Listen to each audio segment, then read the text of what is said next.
fields. The whole thing. This was all this was berry fields. Raspberries and blackberries. All up and down the valley. Down. Let's see. Is it the armory? The armory. I don't know when the armory was put in, but I know it was quite a thing. They put the armory in, I think, before the war.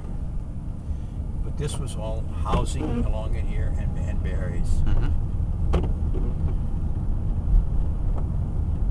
And then part of the berry fields were taken over for the internment of Japanese Americans during World War II. Okay, all right. I'll tell you about that. The internment was over here at the fairgrounds. We had a big Ford Model A Ford truck, 1.5 ton truck, and they had to have bread delivered to the people over there at the Camp Harmony. At the internment camp. In fact, all of that during the war. I'll go back down that way again. That's where I started school, right there in that house right there.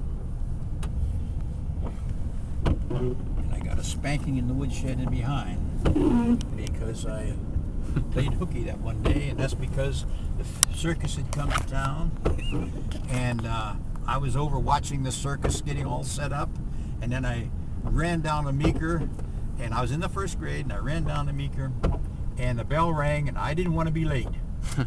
So then I wound up going back over here and sitting in the library all the rest of the school day watching those 3D slide things. And then when the kids started coming home, I went home. They found out I played hooky, and Mr. Cowan was the principal. And when he found out, he says, you don't play hooky. And I had to go into the furnace room and bend over a chair, and I had about 5 swats with a rubber hose on my butt. But I'll tell you one thing, it was nowhere near the feeling I got when my dad found out I played hooky. Man, he says, you don't ever play hooky again. And I didn't play hooky again, except skip day on senior year. The only time I ever played hooky.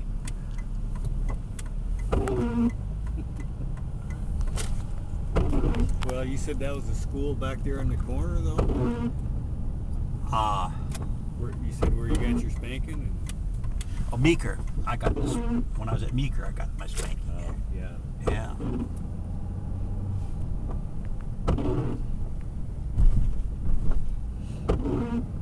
But during the Depression, like I say, at the time while I grew up, I remember them talking about Lindbergh. What was this building right here on the left? On the left, this brick one right here. Yeah. Those were new. Those were built after the war. Oh. Yeah. There used to be a pharmacist lived in that little gray house right here. Whenever you were sick or something like that, like a weekend or something like that, you could go to his house and he would give you some prescriptions. There, your pharmacist. You didn't have any doctor, let's face it. When I was born out there in that berry shack, the doctor that signed my birth certificate was from Seattle. Oh yeah. And he said, "Baby boy Jones, born near Sumner, Washington." And then when I got my birth certificate, when I finally got my birth certificate, in order to go into the service, it was a photostat, and they had handwritten my name, Edgar Donald Jones. Oh yeah. Weird. But the police lived in here. Now this house here was built during the Depression. Mr. Capane built that house right there. He was a foreman down at Spruce and Veneer. That name's still around town? Oh yeah, Capane, yeah. Yeah.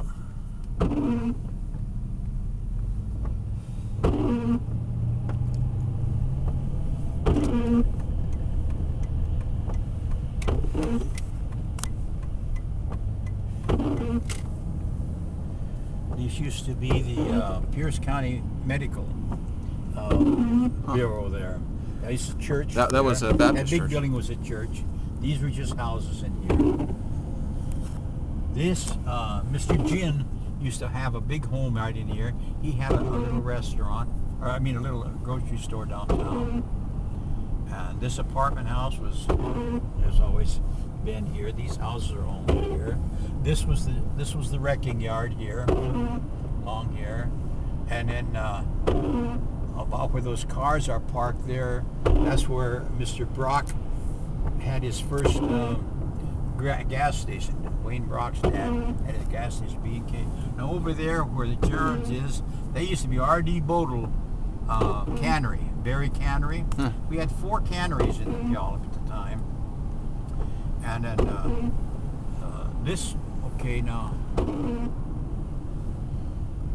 right along here, let's take a look here. I think 15th comes up about here. Okay, now, 15th right? is down at the next light. Oh, okay, that's 15th, all right. Okay, that street coming up here, there used to be a railroad crossing across here, 15th, okay. That was spruce and veneer. There was the mill on that side, and everything from here over to about where the freeway is right now, that was all their log pile. And they had a big boom line that would pick up the logs and bring them back over to the peelers.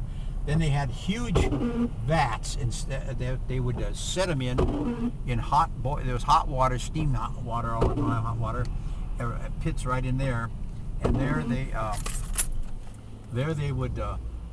would soak the huge, you know, that's when we would have logs that would be 8-9 feet across, you know, I mean, no problem at all. But those were peeler logs, and they had a big peeler, which is nothing more than a big lathe, but they had the barking, and they had to chip all the bark off, and the bark would be that thick on those big firs. In other words, but that's what my dad did for a living. He worked here. He was a barker, and he would chip all the bark off of the logs. They would get them ready. Hand? Oh yeah, he did it by hand. Wow. Double bit of axe, yeah. Wow. In fact, when the axes, you could tell when he was down on one side, his axe handle was curved like that, big thing. But anyway, he and Nels Barber were the barkers down here, and they would work 6 days a week, and they would work 8 hours on Saturday, but they'd have Sunday off. And in 1935, I think it was 35. They were out on strike. People were unionizing and things like that, trying to get decent wages, and they went out on strike. And I'll take you over onto the on Main over there and show you where they had their soup kitchen, and the folks would work in that. But anyway, that was a factory there. My mother did what they call sorting. They would take these huge logs, and they would run them through the lathe, which was I didn't know. Maybe I should move out of here. But they would peel the logs, and they would peel them for whatever thickness, 1/4 inch, 1/8 inch. Whatever they were setting up the stock, they were going to, whether they was going to make lettuce crates, apple crates, or tomato crates. Everything was done. All boxes were wooden then. That was before the corrugated cardboard came out. And that's how they would. That's how everything was packed.